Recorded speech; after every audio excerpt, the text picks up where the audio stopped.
Hi guys, this is Janine and welcome back again to my vlog. Sobrang tagal kong hindi nakapag-upload pero eto na nga guys, i-share ko sa inyo ang aming Boracay trip for 2024. Alam nyo ba na kahit ilang beses na kaming nakabalik dito sa Boracay ay binabalik-balikan pa rin naman talaga namin. And hindi rin kami nagsasawa dahil napakarami pa ring activities na pwedeng gawin dito sa Boracay. So, before kasi nagawa na namin yung mga scuba diving, parasailing, tapos ngayon naman ay isinama na namin ang aming buong pamilya para sa island hopping. And hindi ko akalain na meron pa rin pala kami madidiscover dito sa Boracay. Kasi before, ang ginawa lang namin sa island hopping ay nagpunta sa Puka Beach, tapos nag-snorkeling, pero ngayon, nagpunta rin kami sa Crystal Cove. May additional 300 peso entrance lang siya.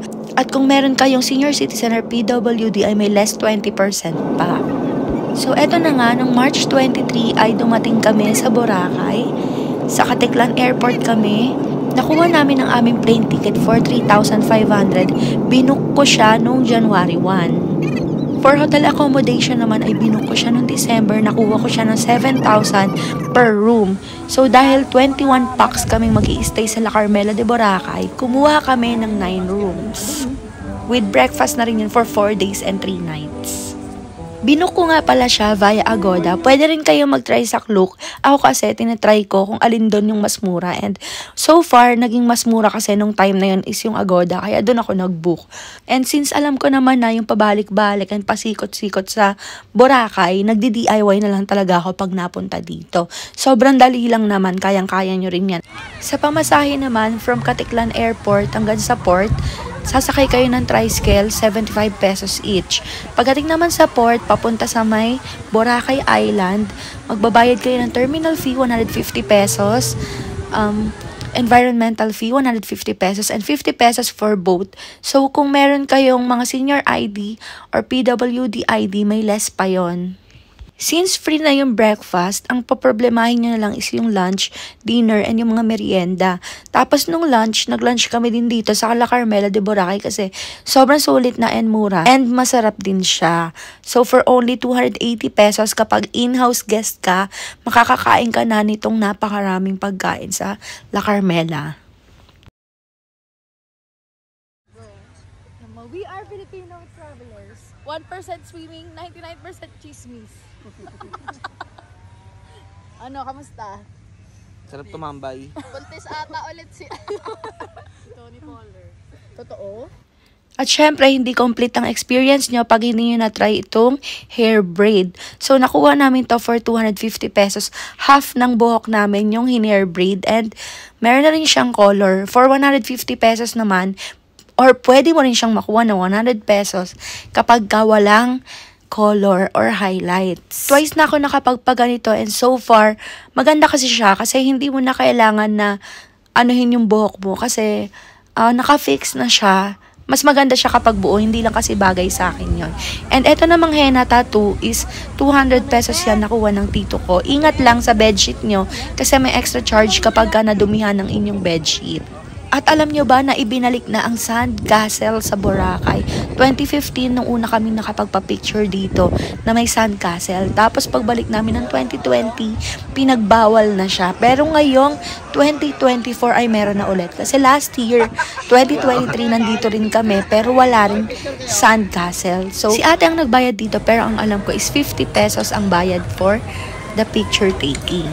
I-try nyo rin dito sa Walkeria Crab Pasta House. Sobrang underrated ng restaurant na to, pero ang sarap and mabilis ang service. Kung sa price naman is okay din naman kasi 6 kaming kumain and ang naging bill namin is 2,700 pesos. On our 3rd day, nag-island hopping kaming buong pamilya.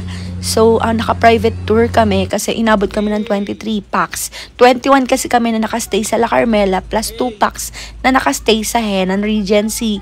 Si Jelsie, ang honeymooners at si Joms. Napakasayang bonding and memories nito kasi syempre nasa iisang private tour kami buong pamilya.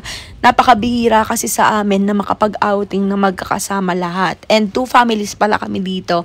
Ang Bukal family, ang mga nanay at tatay ni Rodney, buong pamilya niya. And syempre, naidala na rin namin sa wakas ang aming buong pamilya. Kasama na rin ng mga tito at tita namin na from Australia pa. Or hello naman kayo dyan, kala Tito Randy. Shout out po ang aking viewers from Australia. Sa island hopping naman, nakadepende siya kung magkano. So, usually 1,000 per head ito kasama na ang lunch. Pero since 23 packs nga kami and na-accommodate namin yung buong bangka, nakuha namin siya for 16,500. Parang 700 plus per person kami. So, dito talaga sa Boracay, the more the merrier. And the more, mas less yung gastos. Kasi, yung mga kainan dito, parang puro, hindi naman lahat, pero halos pang pamilya talaga and for barkada. Kasi yung mga meals, mas makakamura ka kapag salo-salo meals, parang mga ganon, compared kapag isa-isa lang. And marami ka pang titikman ng mga pagkain. At tingnan nyo naman, grabe, sobrang sulit talaga dito sa Boracay.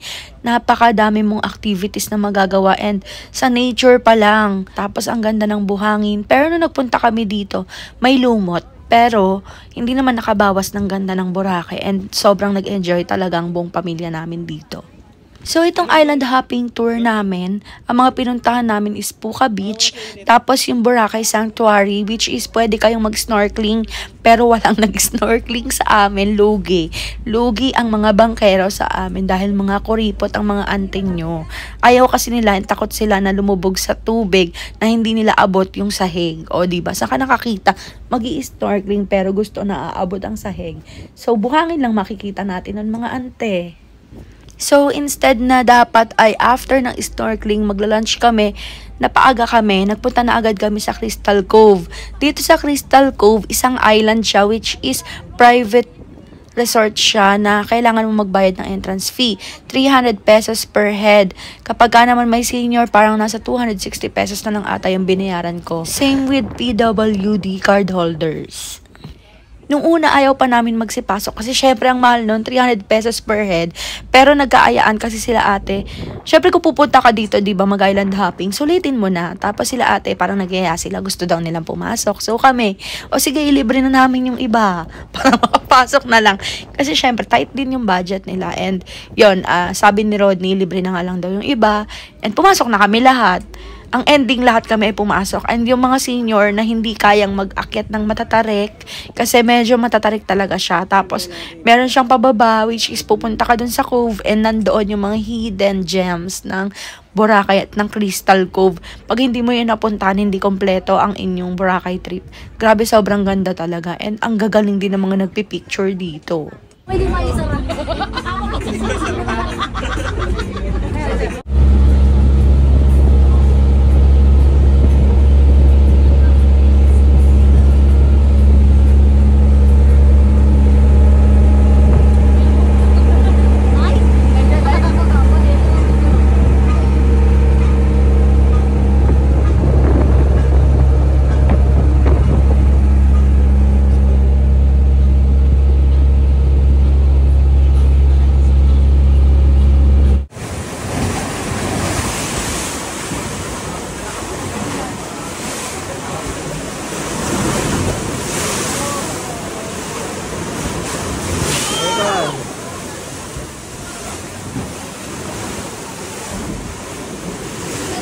At syempre, hindi kompleto ang inyong Boracay trip kapag hindi ka nag-cocktails while watching the sunset. At bilang mga lasinggero ang aking mga kasama dito, syempre, hindi nila palalagpasin ng happy hour ng wave dito sa Henan. Oh guys, 99 pesos lang yan per drink. So, ang dami naming nakapag-cocktails dito and beers. So, from 5 p.m. until 9 p.m. may happy hour sila. 99 pesos lang yung mga drinks na yan. Kasama na yung mga bottled beer and yung mga cocktails. Pero syempre, pili lang na cocktails. Yung mga margarita, mojito ay hindi kasama sa mga drinks na available for 99 pesos. At syempre, bilang nasa Boracay tayo, hindi mawawala ang mga bars sa magkabilang panig ng Boracay. From Station 1 to Station 3, kayo na lang ang mamimili kung saan nyo gustong mag-happy-happy. At syempre, on our 4th day, Hindi mawawala ang sightseeing and pag-upo sa dalampasigan ng tabing dalampasigan ng Boracay. Sobrang sarap mag-unwind dito. Napakatahimik, napaka-presko, napakasulit. Kaya sa mga nagbabalak dyan na magpuntang Boracay, huwag nyo nang pagdalawang isipan pa. Grabe, sobrang mag-e-enjoy kayo dito at dalhin nyo yung buong pamilya nyo kasi mag-e-enjoy sila dito, lalo na yung mga matatanda. Ang lola ko nga, 74 years old, sobrang nag-enjoy dito sa Boracay.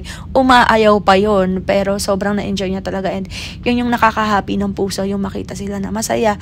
At nararating din nila yung napupuntahan namin ni Rodney. So, ayun lang. Sa pagbalik naman namin sa Manila, nag-rent na lang kami. Doon sa pinagkuhaan din namin ng tour, nung nag-island hopping kami.